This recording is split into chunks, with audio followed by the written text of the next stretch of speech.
Il est grand temps de retrouver notre feuilleton dans Sud Info Soir. Retour aux sources. Bernard Gélin vous propose cette semaine de remonter le cours d'une rivière sauvage et indomptable qu'on appelle l'Hermeton et qui a sa confluence avec la Meuse à Hermeton-sur-Meuse. Ça ne s'invente pas. Notre sourcier est en compagnie de Georges Hublet, un guide nature amoureux de cette rivière belle et méconnue. Surtout passionné par la Meuse, puisque je suis natif de Walsall, je suis un coucou mosan. Et nous avons créé, voilà quelques années, une section Haute-Meuse, des cercles des naturalistes de Belgique. Et bon, c'est dans notre mission, je vais dire, c'est de venir de temps en temps, au moins une fois par an, de venir faire l'excursion de la vallée de l'Hermeton. L'Hermeton est appelé la Grande Eau du fait que c'est une rivière qui traverse un milieu très rural. Surtout au début, elle traverse les campagnes, les villages, et c'est ainsi jusque Vaudelay. Une fois Vaudelay, eh bien là, on quitte la fagne schisteuse et on entre dans ce qu'on appelle le condro de l'Hermeton. Le condro étant caractérisé par une succession de tiges, donc de montagnes et de chavets, ce qu'on appelle des fonds, des creux. Donc c'est un relief très accidenté. Et c'est ça que, au départ, nous avons une large plaine, et puis nous arrivons dans un milieu tout à fait différent. Et c'est la richesse de l'Hermeton, c'est la grande variété de paysages, la grande variété de plantes, du fait que nous rencontrons différents milieux, différentes sortes de terrains.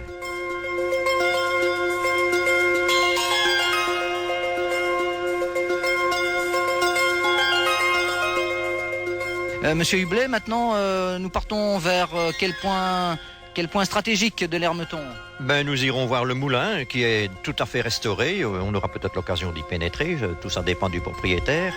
C'est un ancien moulin. Je me rappelle étant gamin pendant la guerre. C'était ici qu'on venait faire moudre le grain.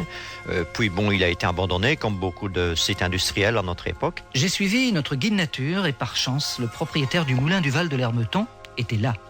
Nous avons donc visité avec son propriétaire ce monument d'archéologie industrielle. Eh bien voilà, nous nous trouvons au 3e étage du moulin où nous avons aussi les cellules de réception du grain et vous apercevez ici les mécanismes qui entraînent par courroie cet appareil qui sert à filtrer l'air chargé des fines poussières de farine, donc que l'on appelle les folles farines. Les meules ainsi que tous les appareils de nettoyage produisent une fine farine que l'on appelle les folles farines ou des fines poussières. Bon, quand il y a une certaine concentration de ces fines farines dans l'air, dans un air très sec, à ce moment-là, mais à un taux bien précis, il peut, s'il y a une étincelle, avoir une déflagration. Ici, cet appareil, justement, permet d'éviter ce risque en récupérant par un système d'aspiration les fines farines directement lors de la production et les achemine dans un filtre à manche à air pour séparer directement les fines farines de l'air ambiant. Joseph Fameret, nous sommes juste à côté du Bief qui malheureusement est vide. C'est un canal qui est plutôt rempli de ronces. Et en face de nous, nous avons le moulin du Val de l'Hermeton dont vous êtes propriétaire et dont vous êtes amoureusement propriétaire. Dans le temps ici, il y avait 2 vieilles forges, puisqu'il y a une parcelle qui s'appelle le Martia et la vieille forge. Et pour cause, il n'y a pas d'eau dans le Bief, parce que le barrage, qui est ici à 500 mètres plus haut, a été détruit lors des inondations graves de 1993, 94 et 95. Ici, nous sommes donc devant le canal qui amène l'eau à la chute. La chute est sous le moulin.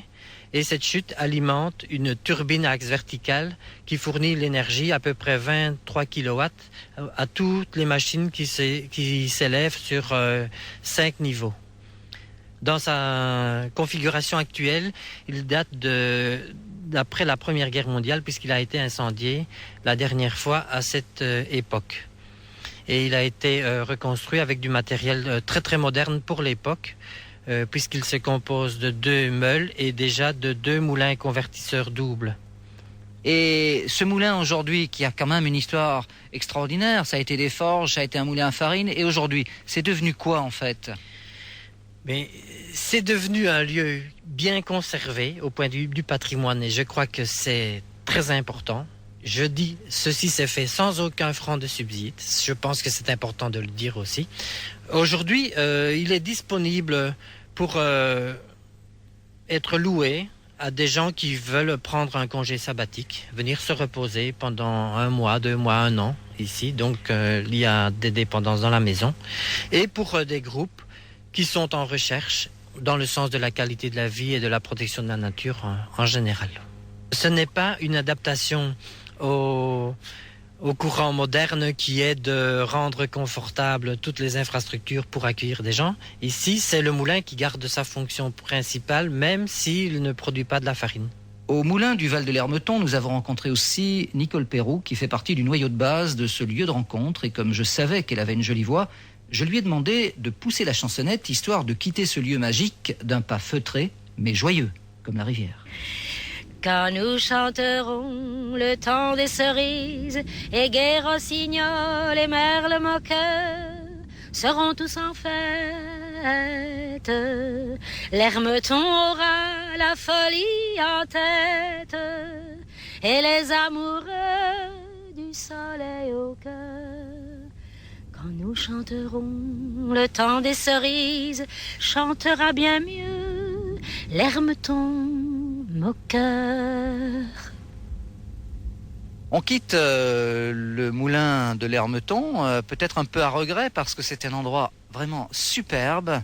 Et nous avons ici le long, puisqu'on va parler un peu botanique, une magnifique allée d'érable champêtre. C'est un érable, une de nos variétés d'érable qui pousse en premier lieu sur terrain calcaire, et c'est ce qu'on appelle le bois de poule. Et les anciens avaient choisi ce bois justement pour en faire des nichoirs, des perches où allaient se poser les poules, parce que c'est un arbre qui a la particularité, après quelques années, de fabriquer, son écorce devient un peu comme du liège, et ça tient chaud aux pattes. Et les anciens étaient très intelligents, on peut le dire. Ils avaient repéré ça dans la nature. Les poules aimaient bien sans doute d'avoir chaud aux pattes. Et en plus, ils en faisaient des manches d'outils. Ça tenait bien en main et ça tenait peut-être chaud aux mains. Mais enfin, c'était un manche, un bois qui était tout à fait indiqué pour travailler. Eh bien, vous savez maintenant pourquoi les poules dorment perchées sur les branches des érables. Demain à Serrelage, pour cause de 11 novembre. Donc, nous retrouverons Retour aux sources mercredi. Nous ferons là une halte chez Noël Prayon de Rosé. Retour aux sources, c'est une réalisation de Bernard Gillin pour le centre de production RTBF Namur, Luxembourg, Brabant Wallon, avec Baudouin Jacques et avec aussi la collaboration du ministère de la Région Wallonne.